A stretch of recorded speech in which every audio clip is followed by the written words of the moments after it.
Hello and welcome back to the channel. It's Mark from PowerSonic and Apprentice 1-to-1. You'll see behind me there is another solar array. This is a flat mount system. So this is from Vandervalk with Jinko 435 all black panels on. I'm going to take you through the whole install. This has been a really difficult one. We've got a consumer unit in the middle of the house, a meter cabinet on one side, we've got a garage where the AIO and all of the equipment's going on the other side, and this flat roof mount system to add into the existing PV that is up there. So this is about as hard as it gets at a domestic level. We're going to dive into everything and see how we've come up with the solution we have.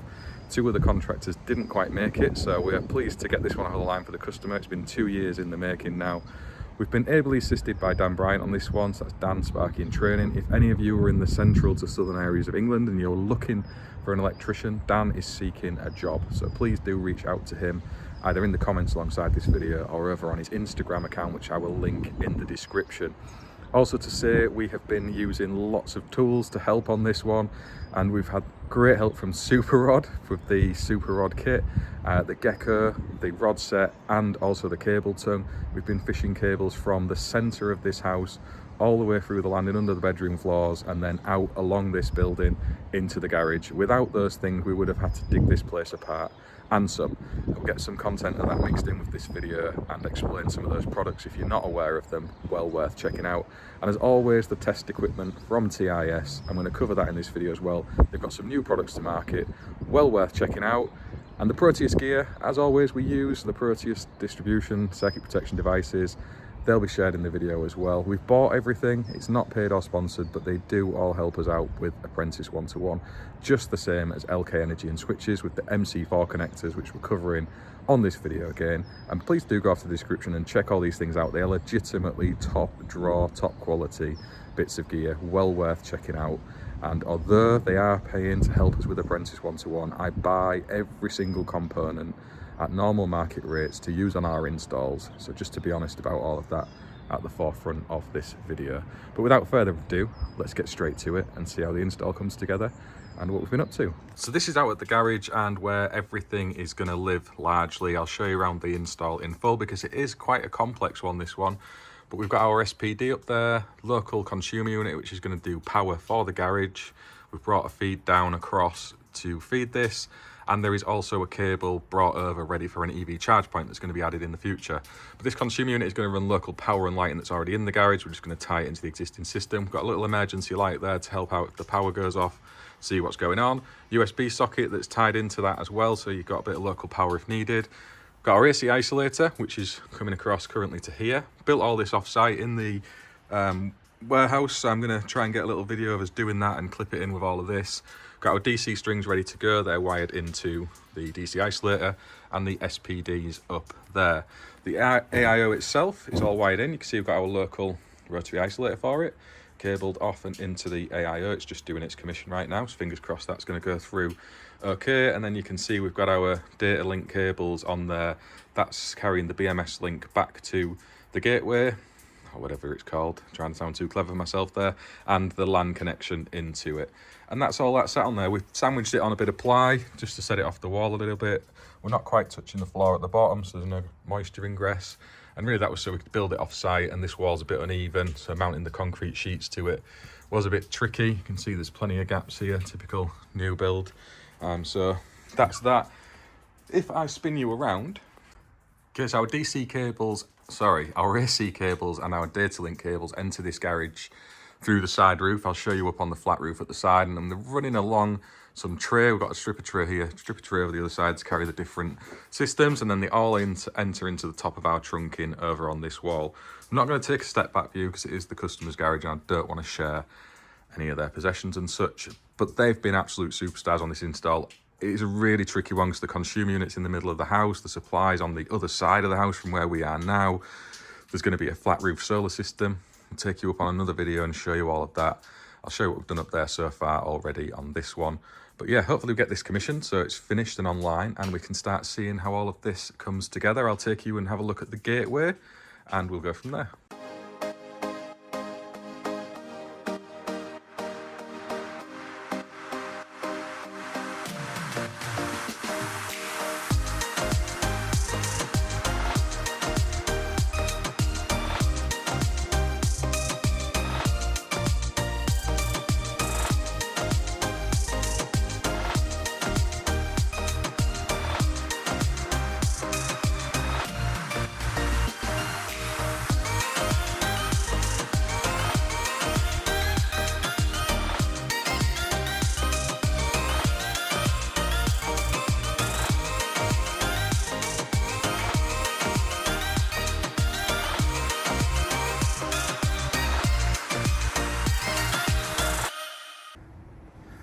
So up on the roof you can see we've got our AC cables and our data cables coming out of the house for the gateway. They track along. I'm just waiting to be finished off in that end corner. We've got some separate tray which is carrying our DC cables, so they exit the loft through the one flashing. We didn't want to make any more openings than necessary, so they're tucked in alongside the AC and the cat cables. They then drop up onto this tray, and again this is galvanized, so weather resistant, and they're coming along ready to pick up the middle row of the panels. You'll see we've laid out this Van der Valk mounting system. This is a ballasted system, which means it's not screwed to the structure. It's going to have weights applied to it to ensure it stays where it is, basically. And this is swapped. We've not got enough bits, so relax if you're seeing there's not enough feet and there's no ballast at the minute. It's because this was going to be a south-facing array with 3 rows of 3 panels. However, the customers had a change of heart and wanted to see if we could squeeze in an east-west pitch to get 12 panels up, and it just goes. We're going to edge it back a little bit further that way, but you can see here we've got roughly from where the first panel is, there's about 500 mil, which is pushing it, but we can make it work. We can come back a little bit more that way to give us that. We've got good screening everywhere. Obviously the house is there, there's an existing solar array up there. The only real open aspect is from this side, and it's pretty well sheltered in truth. The Valk planner for the 3 rows of 3 originally came up with 2 ballasts, the 9 kilogram ones on the outside and just 1 in the middle. That felt a little bit light to me, so we did have some extra ballast for that anyway. However, in changing this now, obviously the calculations for all of that need looking at again, so I'm going to do that. But we've ordered some extra ballast, and we're going to put plenty of weight on here. This is a really strong structure, steel frame building, super duper thick and strong. There's no issue with any of the weight going on here. I'm of the mindset of fixing things in place is always better, but obviously this is an EDBM roof with glass fibre underneath. It has leaked in the past. We don't want to be screwing into it, so we're going for this, and it will work an absolute treat. Sometimes you've just got to accept these things. These go on really tall commercial buildings and they stay exactly where they're supposed to. So there is method to the madness. In terms of where you put your ballast, so you see these feet here, they can carry 2.5 of the 9 kilogram blocks each. So you can just weight them straight onto the feet. Obviously that's to try and keep the pressure down onto that particular point rather than bending the rails and such. We have also got some ballast carriers. Don't necessarily need to use these, but we've popped them in to help us space the rails apart from each other because they're just the right width, which is a handy coincidence. So you can get a bar that helps you with the Valk system, set your distance, but these work just the same, so we've popped them up. We may end up using them and pop some ballast on. If you are going to use them, you need feet close and alongside them, so you can get that aspect there. That's why we've done that. And typically, with one of these, you would maybe put one piece of ballast at the front, because obviously the pitch on these now is going to be like the ocean, so we've got a waved effect all the way along.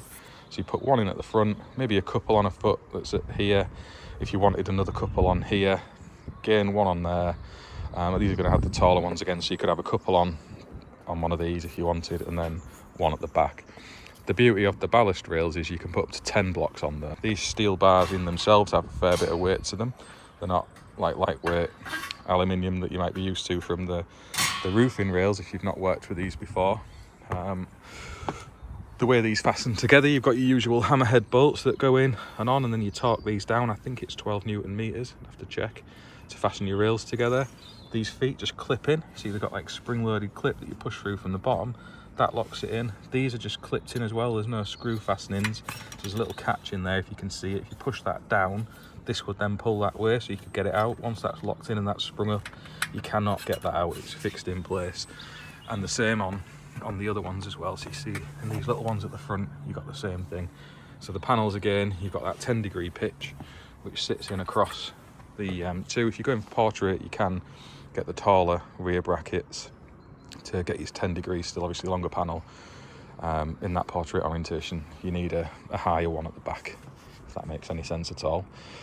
We've got our steel tray running along for our AC and DC cables. Obviously our AC exits the building over here, and we're running along with our data and whatnot into the garage. I'll show you that in a minute. We do still have to tidy up that last corner of cable, which we're going to do. We just wanted to see where all of the array was finishing and such as first before we put any containment in. So we've got that to sort out, and we kept our DC cables separate. You see we've got a separate galv tray for those, and they're tied in and into the garage, which we'll go down and have a look at in a minute.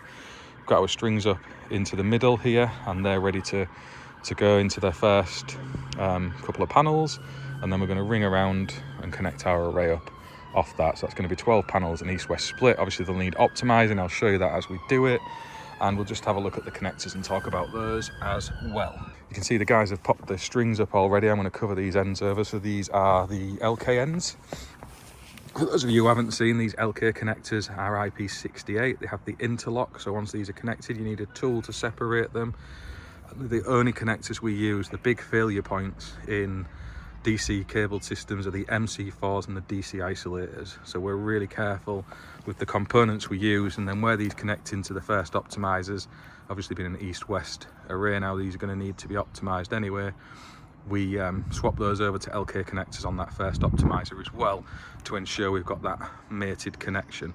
Elkay do have a data sheet about cross compatibility of the connectors, but for the sake of an optimizer and cutting off a couple of connectors, we just match them up regardless. These boots here, did a bit of a job getting hold of those. CEF, Cities and Rexel didn't stock them, so we ended up with Tradesparky and then an air conditioning company, because Tradesparky didn't have enough stock. Weird. But yeah, that's just to carry the tray work for the cabling, and we were trying to make every effort to separate the DC and AC on the roof, just to make it obvious for anyone who's coming to working in amongst this in the future. And I'll progress this as we move along so you can see it, and hopefully seeing explains a lot of what I've just tried to waffle my way through there. So you can see in the garage we've got this grow watt inverter, and obviously with the 12 panels now we're getting up towards the 5 kilowatt rating of this bad boy, but we're going to get that up onto the wall and have a look at that one. We've got the smart energy box link as well, which is an interesting one, the ShareLink X. We'll have a look at that as well. Dan's up here busy doing our consumer unit, so we've got the main feed coming down into there, which we'll speak about. Obviously the all-in-one you'll have seen earlier on, that's all in and sorted. So we're just sorting out our solar connectors into the DC isolator. This board was pre-built already, so all our strings and everything were here. We've just got the inverter to hook up and pop the cables into, really, and we're laughing. Our panels are here ready to go. We're missing a couple of extra ones that I mentioned up on the roof, and our cables, you can't currently see them because the garage door's in the way. We've got some tray work up there, just like outside, to bring them across and around separately as we need. And once this is all buttoned up a bit closer to the finish line, I will show you that later on in the video. So you can see we've got our ballast set on now. These just sit on the rails. We've got a little foot underneath which carries the weight and transfers that through. We're missing our feet over there. Said yesterday we're waiting on the delivery. Oh, a bit of sunshine to come out, that's a nice treat. And then you can put your ballast directly on the foot and the foot, both feet out, the one with the clamp, one foot under the rail. And that'll carry 2 of those 9 kilo blocks. You can put another half block on top if you wish, but you're kind of limited to the height of the foot, to what you can actually stack there. So we're just trying to weight this up now. We've got a meter all the way around, aside from right on one of the edges where we're getting towards 600. So we've had to adjust the calculations in the software to ensure we've got enough ballast to cover that. Fortunately, the structural couch on this roof, it can carry basically 3 or 4 times the weight of what we're actually putting up here. So we're golden as regards that. However, we don't want to overdo it. You can get a bit carried away, so we're trying to keep in the realms of normality. And as I said, we've not got this set up fully because we are missing a load of stuff. I just wanted to roughly eye in how many blocks we need and physically feel it by giving it a lift to see how heavy it is. And I can confirm it's very heavy, so I'd be surprised if that ever went anywhere. Yeah, we kind of are where we are now. We've got our MC4s out, ready to go. I've just loosely plugged them together to stop any moisture. It's not raining today, but you never know. And we're just going to drop a couple of panels up onto these and check they are going to sit how we think they're going to sit, and then we can press forward when the rest of our gear arrives and hopefully button this one up in not too long a time frame. Now the hard yards are done. I'll show you around at the inverter and what the guys have been up to in the garage and garage. We'll move on with that. We've got a planned shutdown with the customer just to tie in the 2 solar systems in the next hour or 2. So I'll have to zoom off and do that. Probably won't be able to record it because we're under a bit of time pressure, but it is just tying the 2 solar systems together. I'll run you through how we've done that later on in the video. So we've got our ballast on now. As you'll see, we've got our side deflectors, all of the feet in place, 7 spacings between, 2 between our rows. These are for the Jinko panels, so you need the 2 space in there. We've had a bit of figuring out of all of this because flat roof systems are all different on the panels and whatnot. And then these ballasts sit on the feet. Dan's got one here that is just going to drop in, and that's just to give it a bit of weight to try and keep the system on the roof. I'll show you along this front edge. We've got 3 in this corner, 3 on this foot, 3 on the other foot, and 3 at this other corner, just to try and put some weight. That's replicated at the back. There's not really any wind coming from the back because the house is here anyway, but it all spreads into the system, so we've got plenty of weight on there. This building underneath is super strong, so we've been able to go for a bit extra than we perhaps needed. And then we've got a couple in the middle on this back row and just 1 on this bit here, again just to apply a bit of weight. And then the panels, again, they have some weight to them. With the east-west split, you see from the top, this way on, the wind coming over them, you know, it's going to push it down more than lift it up. So as long as you're observing the distances from the edge based on the software calculations and planning, we'll speak about that later because there's different rules for planning, then you're golden. We're going to get these panels down now because it's a bit wet, a bit windy. We don't want to be stood around talking. We're going to get on doing this, and I'll show you it when it's all finished in just a minute. These guys cannot wait. Look at the enthusiasm in Matthew, Nathan and Dan's face lugging these panels around. But we'll get there. Jump on with it now. So you can see on the bottom there we've got the Vandervolt clips, and these will carry your DC cables on the bottom of a panel, just again to try and keep them nice and tidy so nothing is sat on the roof surface. Definitely MC4 connectors. You see we've got our back rail in now. We're just going to drop this next row in and it'll all start to hide itself away as we move along. So I'm going to leave that now until we've finished, and I'll show you the finished article. Hopefully that all makes sense where we've put these cable holders in. Torquing down as we go. Matthew's got his torque wrench. It's over this side. You can see we have been torquing these down on the mounting frame. So as always, we're running through the testing with the PV Check from TIS. There is a new version of this out now. It's the PV Check Pro Plus kit, which has a new Solar 2 device and I think a new irradiance meter as well. It's all in a kit. I'll drop a link to the TIS website for anyone who wants to check that out. It basically combines the functions of the PV Check and the ISO test. So with the ISO test, you've got your 1500 volt on your DC strings that it can do the IR testing, and you can do the fault finding as well. And the PV Check, you've got more of your test mod for your strings, so your IVCK tests and your efficiency tests. And it combines those 2 things together in one product, the PV Check Pro Plus. You also get an increased short circuit current that it will work with as well, because I think the PV Check, as it is, limits at 15 amps. I think it goes up to 40. I'll have to double check that, and I'll correct myself in the description if I've got that wrong. But yeah, well worth checking those out if you haven't already. And at the intake area, you can see we've got the grow watt inverter. This is doing its thing now, generating about 300 watts. It is very dull outside. The camera is brightening things up way more than it is. So this will kick over. We'll go up to the roof and have a look at the setup there in a minute. We've got the dongle so we can connect it all up to the internet. And we have got our AC isolators and DC isolators, as always, doing their things. So anyone who's coming to work on this inverter, I've been through this 1001 times, I won't mention it all again, but you can isolate both AC and DC and safely carry out your work on there. We're all labelled up.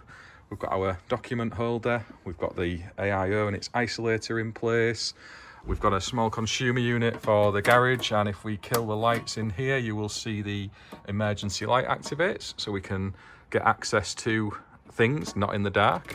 We've also got a little SPD enclosure up there with the surge protection devices, SPDs, and that's looking after our string coming down into here. This does have surge protection built in. However, we always fit them in the strings anyway, just so we've got that base covered off. This board is the one we built up at the unit. You've all seen this already, so I won't go into great detail on it. But yeah, it houses everything out here in the garage and then links back to the gateway in the house, both the solar and the AIO.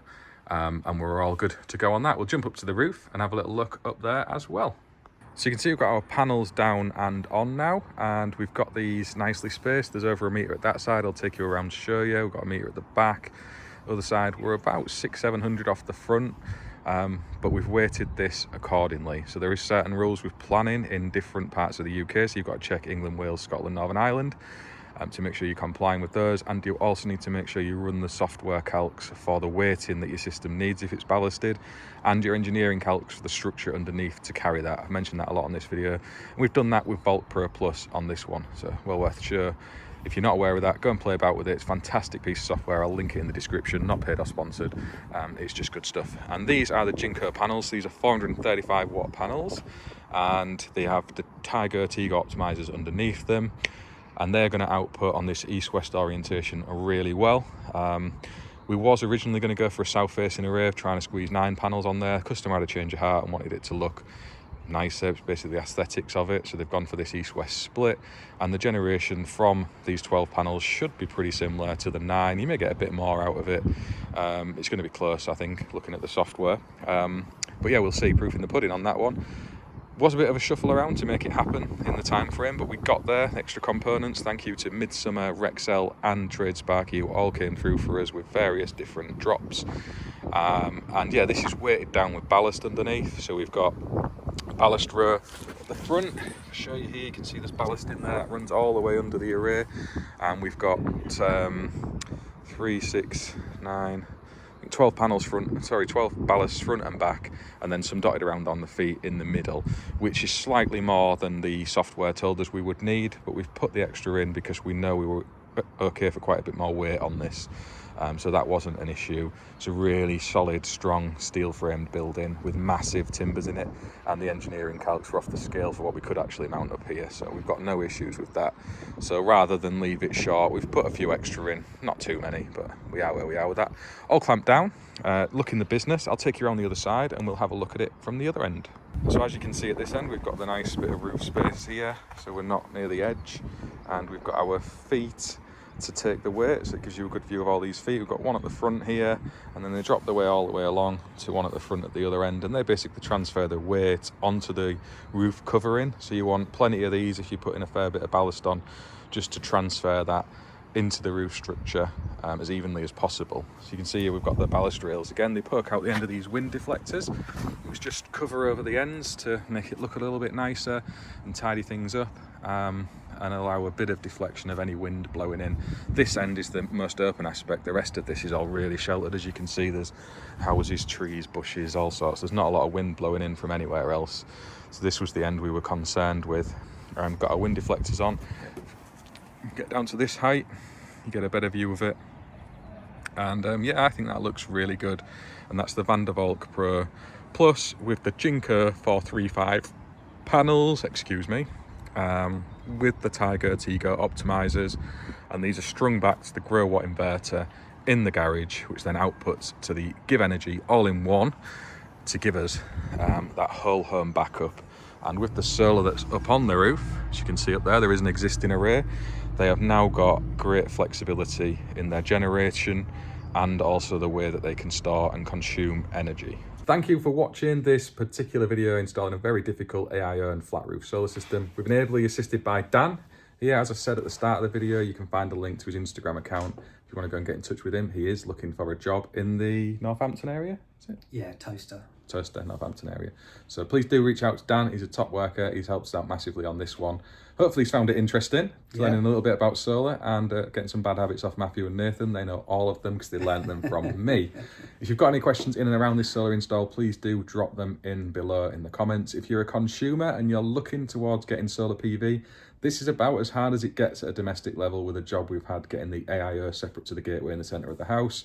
So anything can be done. We will happily give it a shot where others might not. So get in touch. There's a link to the website in the description alongside this video. Otherwise, we will see you on the next one.